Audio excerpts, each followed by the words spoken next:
everyone, it's Jessica. Today's video is going to be all about how to hit your deadlines.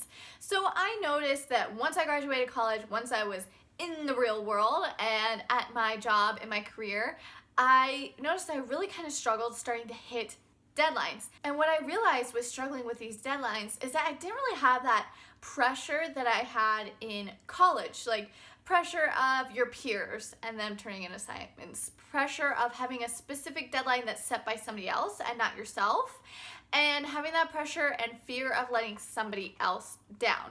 So I noticed that now that I'm out of college, I'm more so letting myself down than anything else. And this is especially true when it comes to my own personal goals and personal deadlines and accomplishments that I want to make. Not so much at work, although that I have noticed that that can happen every now and then. I've noticed that it's more frequently happening with my own personal goals. And ultimately, hitting your goals is really important. At work, of course, hitting your goals is important because if you're not hitting your goals, then that usually means that there's some sort of disconnect. Maybe you're not the right fit for your job.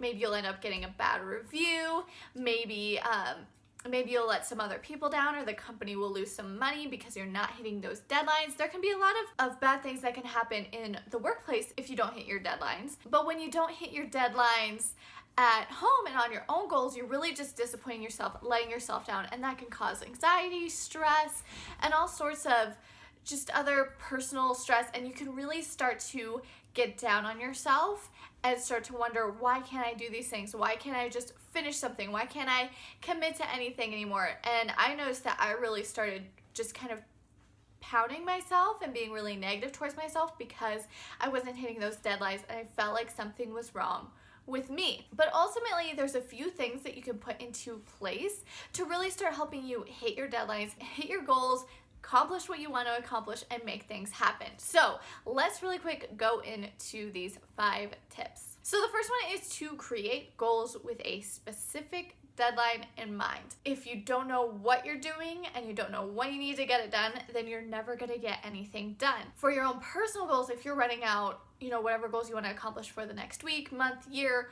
whatever it may be, put a specific goal date in mind towards that. Now, I know that picking a goal date can be very, very challenging, especially if it's a large goal, because you just don't know how long it's going to take. Like, for a really long time, there was a goal weight that I was trying to reach, and I was like, how can I really define what this time is, because there's so many different factors in losing weight. I don't know if I can actually hit this deadline or not, and then excuses set in, and then of course, nothing ended up actually getting accomplished. So what I recommend is to really ask yourself what you've accomplished in what time frame in the past, what you think you're capable of with your current schedule, what you think you can kind of fit in here or there to actually make things happen.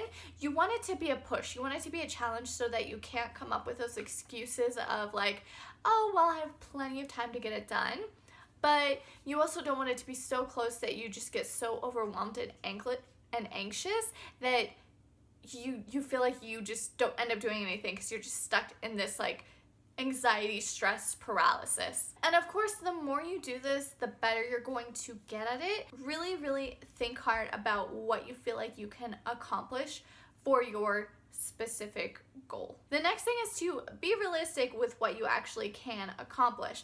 This goes hand in hand with the last one, because I noticed that when I started creating goals and trying to make things happen, I would assume that I could finish things in such a short period of time. I'd be like, oh yeah, I can lose 10 pounds in 2 weeks. It's gonna be totally fine. And then you don't, and then you get kind of disappointed in yourself, and you feel like now you can't accomplish anything, and you just get into this downward spiral again. So be realistic, do a little bit of research, see how long it's taken other people to accomplish that specific goal.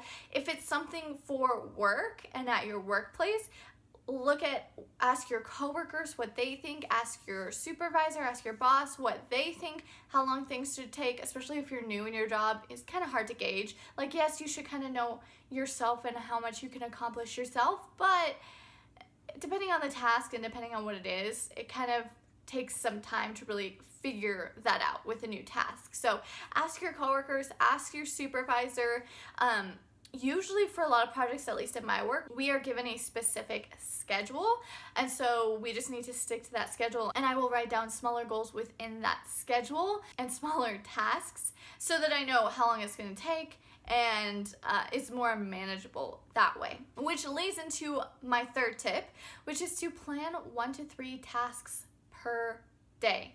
If you have a huge long to-do list, it can become very overwhelming, which can make you less productive in the long run. So I found that if I just schedule one thing that I want to accomplish that day, my biggest goal, what's my biggest goal? What's the one thing that I can do today to accomplish it? If you're trying to get in shape, be healthier, maybe your one task is to do a workout that day, or your one task is to meal prep that day. Maybe you're trying to start a blog or something like that. So your one goal for the day is to write an article or to do some research on how to promote your blog, right? So just pick one task, 1 to 3, I say, because sometimes you have tasks that you know are just not going to take a very long time. So you can easily do a few more tasks in a day than just the one, but only plan on being able to accomplish a few tasks a day. And if you notice that you have a ton of extra time, you're feeling really motivated, you're ready to go,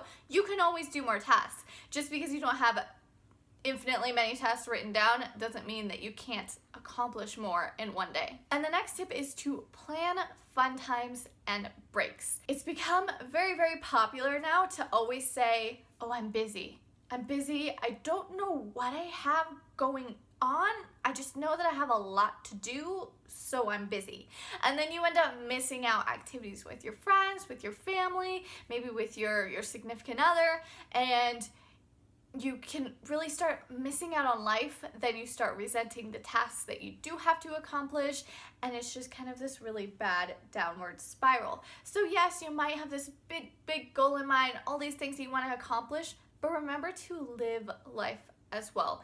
Planning a specific time also makes the fun time a lot less guilt-free. Like, I remember when I would be in college and I would be like, oh, I have so much to get done, and so on the weekends I would be like, oh, I can't go out, I can't do anything, and then somebody would convince me to go out and be like, sure, but then in the back of my mind the entire time it's just all the stuff that I need to be getting done, and then I start feeling guilty, and then the next day I might be more stressed out because I didn't accomplish as much, and that just also, it's just very unhealthy. You should be able to enjoy the time that you have when you're spending it with others, or even with yourself if you're taking yourself out to do something. So pick a time. I try to pick at least one time a week. For me, it's usually on Saturdays because that's just usually when things are happening, when people want to hang out and do stuff. So I'll usually pick a certain time period for a few hours where you can go out with friends, you can do something that you've been wanting to do for a while, or whatever you want, but you just have that break time. You can also do this during the week as well. Maybe you want to have like a half-hour break every time after you get home from work to just de-stress and breathe, or maybe you want to take a nap every day after work. Whatever you want, to just take a break, but make sure that you're taking those breaks and spending that time not thinking about all the other things that you need to get done. And when you actually have it planned, it's a lot less stressful because you already know in the back of your mind that you have scheduled time to finish the other tasks. So right now you can enjoy the tasks that you have, and then later on you can start worrying about those other things that you need to accomplish. And this brings me to my last tip, which is to start taking action. The hardest part is always just getting started. But once you start doing things, it can easily spiral to doing things more often. You need to start gaining that momentum in order to really get the ball rolling. So let's say that, again, you're trying to work out. The hardest part is getting to your workout class or getting to the gym and just starting. And what I like to do, especially when trying to get into a new habit, when trying to just accomplish new tasks, is to tell myself I only need to do this for 5 to 10 minutes. So maybe, you are trying to get into a workout routine. Start with a 5-minute workout. 5-minute workouts are so manageable. You can do them anywhere you want, anytime you want. You don't have to set aside a long period of time to accomplish that, but it just starts getting the ball rolling. And then you could start increasing it from there. Or oftentimes I find like especially when I'm working on my blog or something, I'll be like, oh, I don't feel like writing this article today, but I know I need to put something up, so let me just start. I'm gonna start for 5 to 10 minutes, just start writing this article, and then usually once I start getting into it, I can just type the entire article and get it done within half an hour or an hour. So just starting on that task, usually this happens with tasks that we just really don't want to do. Like there are some tasks at work that I just think like, oh my gosh, I just don't want to do that. I don't want to have to deal with that, but eventually you're going to have to, so you might as well just do it and get it done. It's also helpful if you have a task that you're kind of dreading to do, to just do it first thing in the morning and get it out of the way, and then you don't have to worry about it. You're not stressing about it for the rest of the day. But it all starts with just taking action. You have to start at some point. You can plan all you want, but nothing is going to get done unless you actually start. So those are my 5 tips for how to start hitting your deadlines, how to start accomplishing your goals, accomplishing more at work or in your personal life. If you have any other tips, then please leave them in the comments below. And otherwise, if you really like this video, please like it, and I will see you in the next one. Bye.